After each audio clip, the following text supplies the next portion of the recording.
Hello दोस्तों, नमस्कार। अभी की सबसे बड़ी खबर आ रही है, जहां श्रीनगर में G20 तो 100 किलोमीटर दूर पीओके में पाकिस्तान के विदेश मंत्री की रैली। आखिर क्या है बिलावल भुट्टो का भारत और कश्मीर को लेकर जहरीला प्लान? सबसे पहले दोस्तों आपको बताएंगे आखिर कैसे जम्मू कश्मीर में होने वाले G20 के पीछे पड़ गया है पाकिस्तान, और साथ ही साथ आपको बताएंगे जहां फिर एक बार महबूबा मुफ्ती ने दे दिया है विवादित बयान, और इस बार कह दिया है ऐसा आप भी जानकर रह जाएंगे हैरान। और यहाँ तक कह दिया है कि अनुच्छेद 370 की बहाली तक नहीं लड़ूंगी चुनाव। जी हाँ, साथ ही साथ जम्मू कश्मीर को खुली जेल तक बताया गया है। सारी जानकारी बताएंगे दोस्तों, और इसी बीच बताएंगे जहाँ ऑस्ट्रेलिया में भी बसता है एक छोटा हिंदुस्तान, इलाके का नाम बदलकर पीएम मोदी जी करेंगे लिटिल इंडिया। बहुत बड़ा और ऐतिहासिक फैसला होने वाला है ये। और 2000 नोट को लेकर बैंक से जुड़ी एक और नई अपडेट निकलकर सामने आई है दोस्तों, जो आपके लिए बड़ी ही राहत की खबर होने वाली है। तो सारी जानकारी बताएंगे, बने रहेगा वीडियो के अंत तक।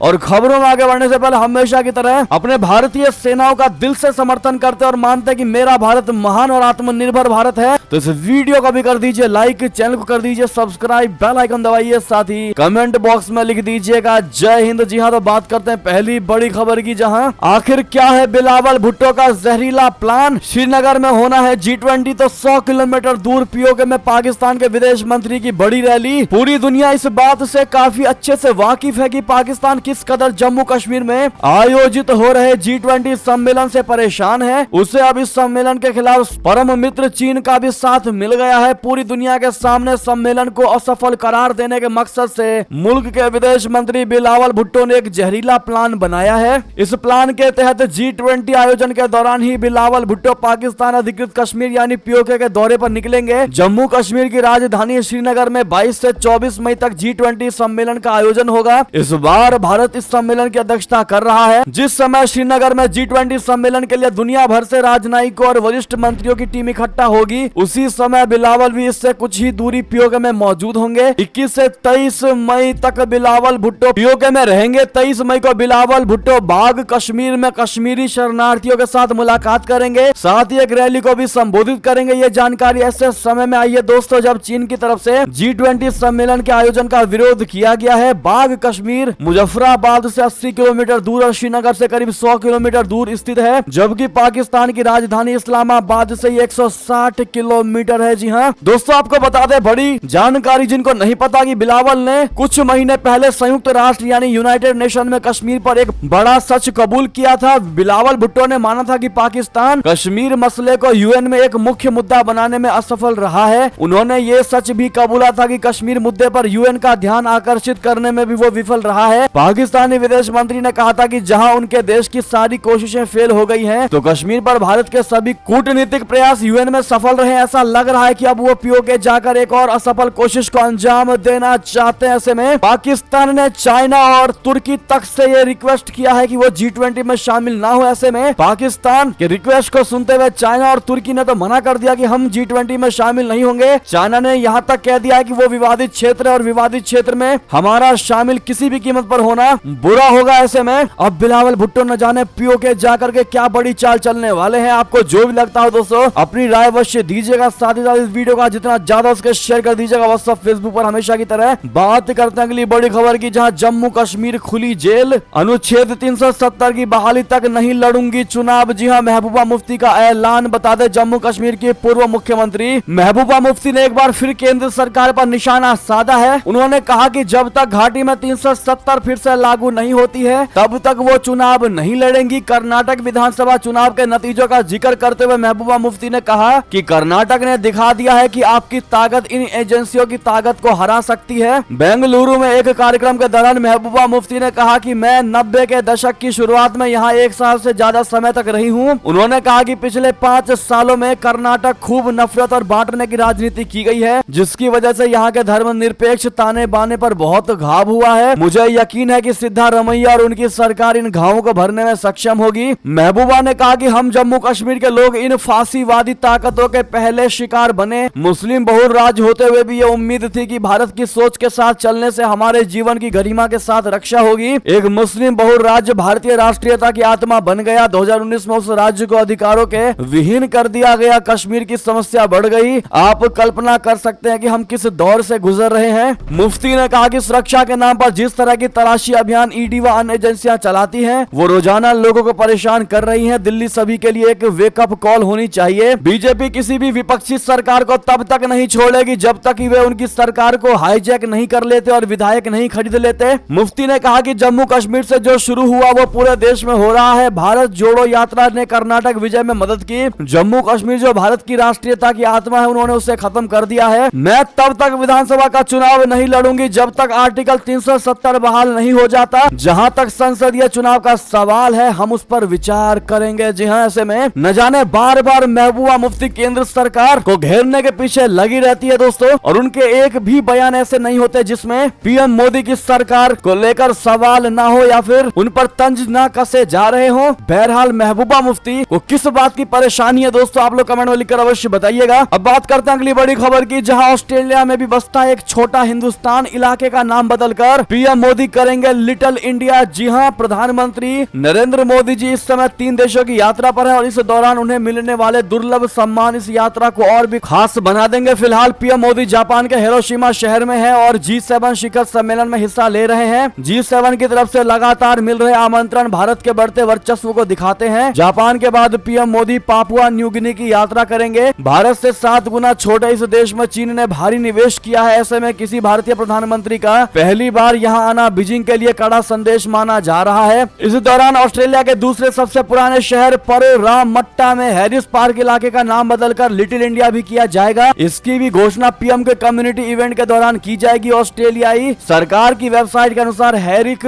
पार्क में बड़ी संख्या में भारतीय समुदाय के लोग रहते हैं। ये भारतीय व्यंजनों और भारतीयों की ओर से संचालित छोटे से मध्यम व्यवसायों का एक गढ़ है और यही वजह है कि इस क्षेत्र को अनौपचारिक रूप से लिटिल इंडिया कहा जाता है। अगर आप भी दोस्तों वास्तव में खुश हैं कि ऑस्ट्रेलिया जैसे देश में भी लिटिल इंडिया नाम से एक शहर होने जा रहा है, तो कमेंट में लिटिल इंडिया जरूर लिखिएगा। और साथ ही साथ दोस्तों बड़ी खबर आपको बता दें, भारत से 7 गुना छोटे देश में मोदी जी की धमक से चीन परेशान होने वाला है। जी हां, जैसा कि मैंने आपको बताया कि पापुआ न्यू गिनी जाने वाले हैं प्रधानमंत्री नरेंद्र मोदी जी, जिसके बाद चाइना में लगने वाली है तगड़ी वाली आग। जापान से पीएम मोदी जी एक ऐसे देश में जाएंगे जिसका आकार भारत से लगभग 7 गुना छोटा है और यहां जाना चीन के प्रभाव को कम करने का एक बेहद महत्वपूर्ण मौका होगा। ये यात्रा होगी ऑस्ट्रेलिया के करीब टापू देश पापुआ न्यू गिनी यानी पीएनजी की। बता दे पीएम मोदी हिंद प्रशांत क्षेत्र के देश पापुआ न्यू गिनी जाने वाले भारत के पहले प्रधानमंत्री होंगे। उनसे पहले तत्कालीन राष्ट्रपति प्रणब मुखर्जी 2016 में पीएनजी की यात्रा पर गए थे। बता दें कि पापुआ न्यू गिनी की आबादी 1.5 करोड़ है। चीन ने अपने बेल्ट एंड रोड इनिशिएटिव के तहत यहाँ निवेश किया हुआ है। पीएनजी सोना तांबा जैसे समृद्ध संसाधनों वाला देश है, इस पर चीन ने निगाहें गड़ाई हुई हैं। अब ऐसे में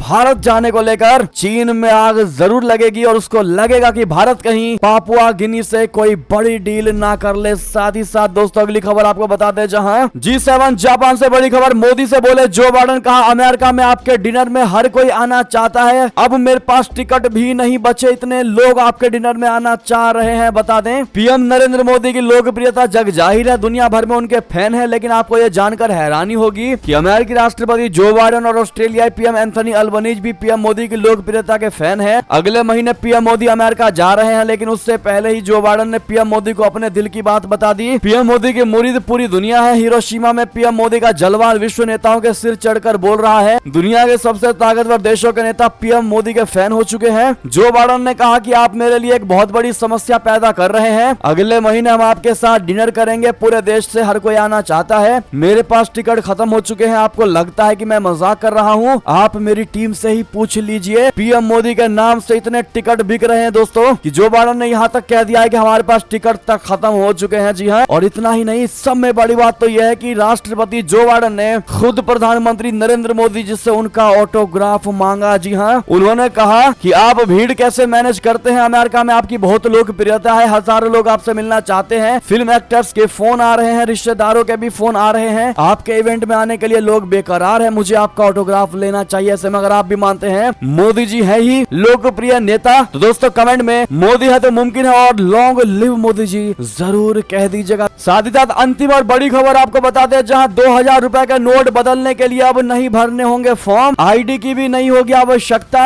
एसबीआई ने बड़ा बयान जारी कर दिया है। बता दें अगर आप 2000 रुपए के नोट को एक्सचेंज कराने के लिए 23 मई को बैंक जाने वाले हैं तो आपके लिए जरूरी खबर है। खबर यह है कि आप आईडी प्रूफ के बिना ही 2000 रुपए के नोट को अन्य मूल्य के नोटों से एक्सचेंज करा सकते हैं। इसके लिए आपको कोई फॉर्म नहीं भरना होगा। देश के सबसे बड़े सरकारी bank state bank of India ने अपने लेटर में इस बारे में जानकारी दी है। पहचान पत्र की भी आवश्यकता नहीं है, ना ही किसी आधार कार्ड की आवश्यकता है। अगर आप भी मानते कि आपके लिए बहुत जरूरी खबर थी दोस्तों और वास्तव में आप भी 2000 के नोट बदलवाने जा रहे थे तो कमेंट में अपनी राय अवश्य दीजिएगा। इस समय ये थी अभी की बड़ी खबर है। आपको हमारी खबर कैसे लगी? आशा करता हूँ बहुत अच्छी लगी होगी, थोड़ी भी अच्छी लगी है तो इस वीडियो को भाइयों दोस्तों में शेयर जरूर कर दीजिएगा व्हाट्सएप फेसबुक के माध्यम से। और साथ ही साथ इस वीडियो को लाइक करके चैनल को सब्सक्राइब करके बेल आइकन दबा के कमेंट में जय हिंद जय भारत जरूर लिखिएगा। और यहाँ तक बने रहने के लिए बहुत बहुत धन्यवाद।